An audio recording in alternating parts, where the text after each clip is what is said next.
बिस्मिल्लाहिर्रहमानिर्रहीम। अस्सलाम वालेकुम। यूट्यूब चैनल पर तारिक मतीन आपको खुश आमदीद कहता है।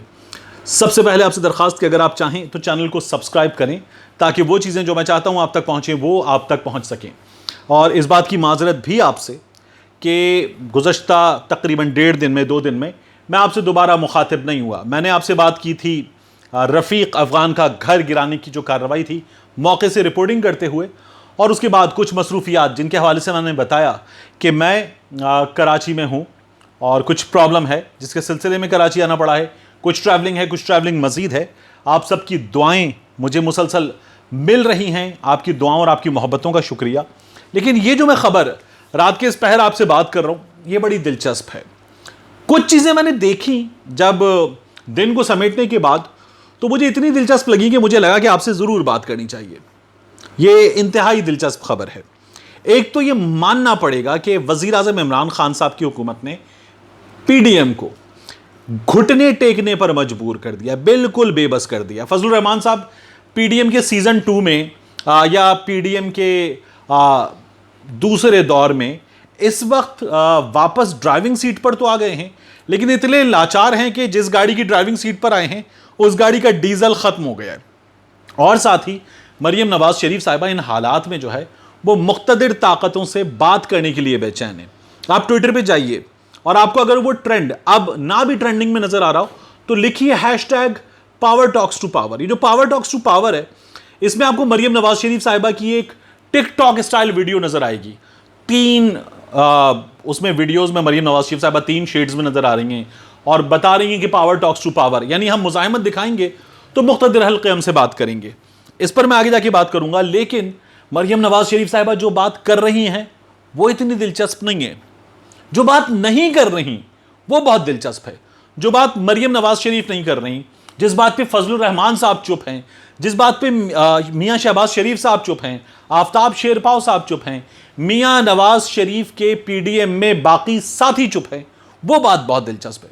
पीडीएम का इजलास हुआ और ये फैसला किया गया कि मजीद जलसे वलसे करेंगे, एक प्लानिंग की गई। इस इजलास में मियां नवाज शरीफ साहब जो हैं वो भी मौजूद थे, ऑनलाइन मौजूद थे लंदन से, और मियां साहब ने कुछ गुफ्तगू की, कुछ बातचीत की, और मरियम नवाज शरीफ साहबा ने उस बातचीत के हवाले से बाहर आकर बताया कि मियां साहब का बयानिया वही है, मियां साहब डटे हुए हैं वगैरह वगैरह। इस इजलास में आप गौर कीजिए कि मियां नवाज शरीफ पर हमले के बाद तमाम कायदीन जमा हुए। किसी ने मियां नवाज शरीफ पर लंदन में होने वाले कातिलाना हमले पर बात ही नहीं की। मियां नवाज शरीफ की जान लेने 4 बाउंसर टाइप के मुश्तंडे आ गए, इस पर ना मरियम नवाज शरीफ साहिबा ने बात की, ना मियां शहबाज शरीफ साहब ने बात की, ना फजलुर रहमान साहब ने बात की, ना दीगर लोगों ने बात की। ये लोग असतूर से इजहारे हमदर्दी, इजहारे यकजहती कर रहे थे, अच्छी बात है। अबसार आलम साहब से इजहारे हमदर्दी, इजहारे यकजहती कर रहे थे, अच्छी बात है। लेकिन मियां नवाज शरीफ पर हमले की किसी ने बात ही नहीं की, क्योंकि मैंने आपसे कहा था कि इस पर खुद मियां साहब के लंदनी साहबजादे दोनों वो बात नहीं करेंगे।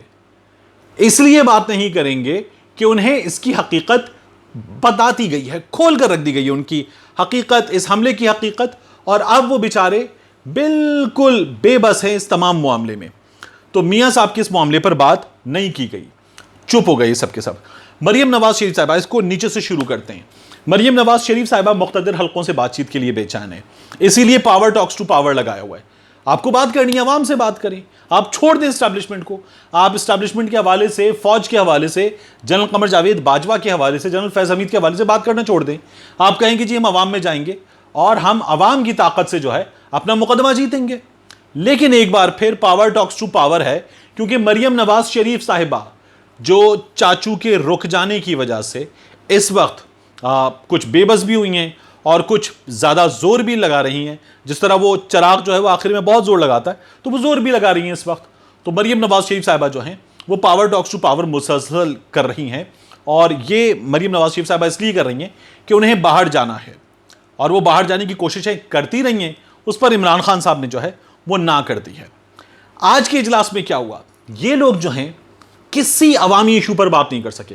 फजलुर रहमान साहब कह रहे हैं कि अफगानिस्तान के मसले पे बात करनी है, फजलुर रहमान साहब कह रहे हैं खित्ते की सिक्योरिटी सूरत हाल पे बात करनी है, अमेरिका को हवाई अड्डे दिए जा रहे हैं नहीं दिए जा रहे, इस पर बात करनी है, बड़ा इशू है। लेकिन अब इस वक्त मईशत पे बात नहीं हो रही। फजलुर रहमान साहब मईशत पे चुप हैं। उनके बारे में ये तो कह दिया गया, बड़ा दिलचस्प जुमला, कि वो एक बार जीडीपी किन अल्फाज का मुखफ़फ़ है बता दें, लेकिन मईशत पे बात नहीं हो रही, महंगाई पे बात नहीं हो रही, गवर्नेंस पे बात नहीं हो रही, गवर्नेंस पे चुप हैं, किसी चीज़ पे बात नहीं हो रही।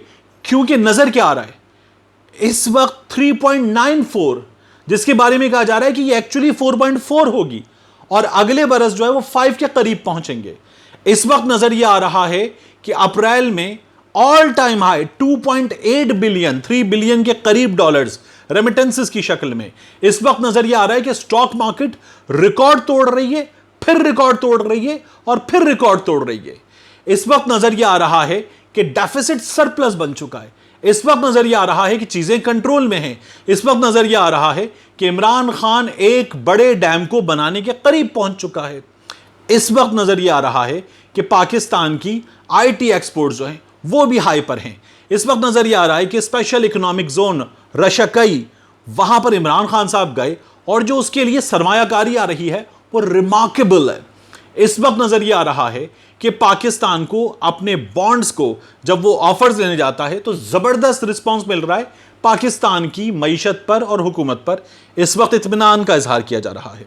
बैनुल अक़वामी बिरादरी पाकिस्तान को अहम तरीन फोरम्स की नुमाइंदगी दे रही है और फ़लस्तीन के मसले पर हुकूमत ने कामयाबी का झंडा गाड़ा है। इस पर मेरी माजरत भी कबूल कीजिए कि मैंने बेबस कहा था, लेकिन इमरान खान ने इन इश्यूज़ पर इन्हें बेबस कर दिया। तो अब ये कह रहे हैं पार्लियामेंट का इजलास बुलाएं, हम पार्लियामेंट में आएंगे। ये लोग जो कह रहे थे कि पार्लियामेंट में नहीं जाएंगे, इंतखाबात में आए, और अब ये कह रहे हैं पार्लियामेंट का इजलास बुलाएं, अफगानिस्तान के मसले पर बात करनी है। तो इमरान खान ने इनको मुल्की इशूज़ पर बेबस कर दिया और मुकम्मल तौर पर बेबस हो जाने वाले ये लोग, खासतौर पर फजलुर रहमान साहब, आप ड्राइविंग सीट पर आएँ तो डीजल क्या हो? डीजल हो अवामी इशूज़ का, डीजल हो उस गाड़ी को ईंधन मिले कि ये अवाम को जिसके जरिए सड़कों पर ला सकें। अब चीज़ें बेहतर हो रही हैं तो अब ये उन चीज़ों पर जा रहे हैं जिनसे ये मुख्तदिर हलकों पर बात कर सके, मुख्तदिर हलकों से बात कर सकें, तो वहाँ जाने की कोशिश है। रूट बदला है और रूट बदल कर जो है वो अब इस वक्त जो है वो नए रास्ते पर जाने की कोशिश है, क्योंकि हुकूमत ने इस वक्त बेबस किया है। मरीम नवाज शरीफ साहिबा क्या कह रही हैं पावर टॉक्स टू पावर में? मरीम नवाज शरीफ साहिबा ने एक तो पहले चाचू को जो है वो मुसलसल पीछे से पकड़ कर रखा, जैसे कि तलत हुसैन साहब ने एक तस्वीर शेयर की थी कि पीछे मरीम नवाज शरीफ साहब हैं, आगे शहबाज शरीफ साहब हैं, और तलत साहब कहते हैं कि इस तस्वीर से न जाने कितने दिलों पर जो है वो आरियां चल रही होंगी। लेकिन मरीम नवाज शरीफ साहब ने वो जो शहबाज शरीफ साहब कह रहे थे, उनके तर्जुमान कह रहे थे कल तक कि एस्टैब्लिशमेंट से सुलह हो गई है, लड़ाई नहीं थी, वो तमाम चीज़ें भूल भाल के अब वो पावर टॉक्स टू पावर पे आके बात करना चाहती हैं। मुसलसल पैगाम दिए जा रहे हैं कि हमसे बात कर लें, हमसे दोबारा बात कर लें। कामरान खान शो में शहबाज शरीफ साहब ने कहा कि मैं बड़े भाई को मनाऊंगा, समझाऊंगा, बात करूंगा। तो पावर से बात करने की कोशिशें मुसलसल मुस्लिम लीग नून की जानिब से नजर आ रही हैं और इस वक्त ये लोग चाह रहे हैं कि ये बताएं मुख्तदिर हलकों को कि हम भी तो पड़े हैं राहों में। इस वक्त जो है इनका ये हाल है और यह हाल कुछ ज़्यादा बदलने वाला नहीं है। अब ये जाएंगे फेज़ 2 में।